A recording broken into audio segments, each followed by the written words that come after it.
Now, the Kenya Casino Employees Union is urging the government to reopen their places of work to enable them earn a living.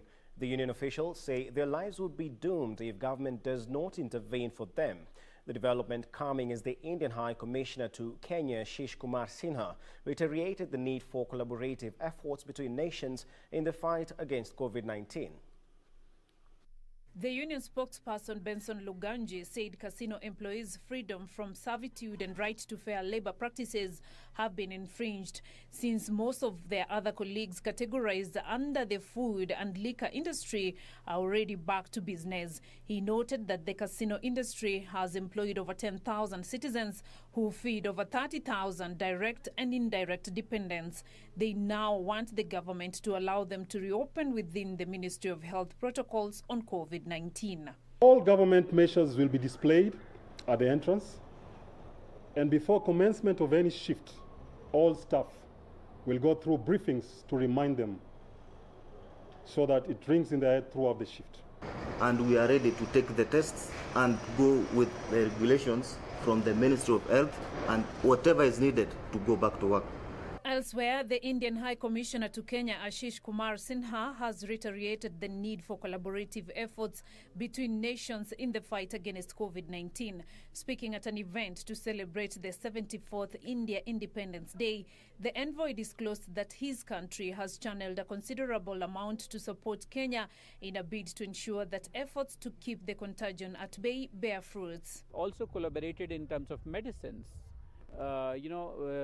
This week only on Tuesday, I handed over a consignment of medicine to Honorable Ababu Nawamba, Cas Mofa, and Honorable Mercy Mogangi, the Cas of Health.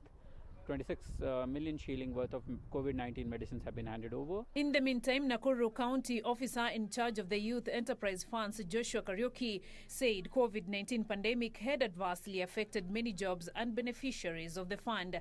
This comes as data shows the rate of repayment of loans has dropped from 70% to 80%. Youth in the county received 60 million shillings in the last financial year. COVID-19 has really affected the people who are in businesses. Some have been hit hard, others their business are booming at this time.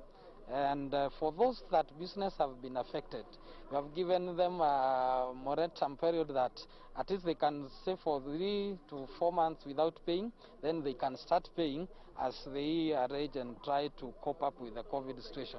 In Embu County, residents have been warned to brace for tough times as the region is set to experience water rationing for the next 3 months in the wake of the pandemic.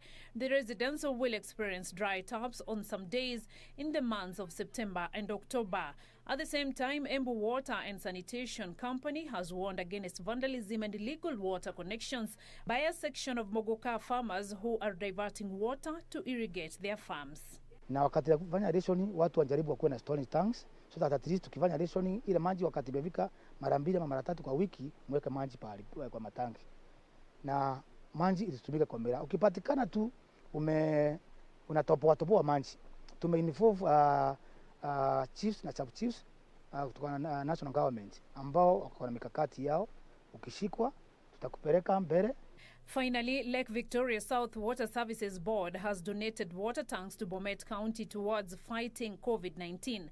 Lake Victoria South Water Services Board Chief Executive Officer Jojo Dede called for partnership with stakeholders in provision of clean water to citizens. Bomet Governor Hilary Barchok, while receiving the donation of 10 water tanks, said the county government is committed to providing sufficient and clean water to the residents. Much of the water that we are also supplying to our people is raw. So we need to invest in that infrastructure to ensure that we have clean water supplied to the people. Beatrice Gatonyangetich, Channel 1 News.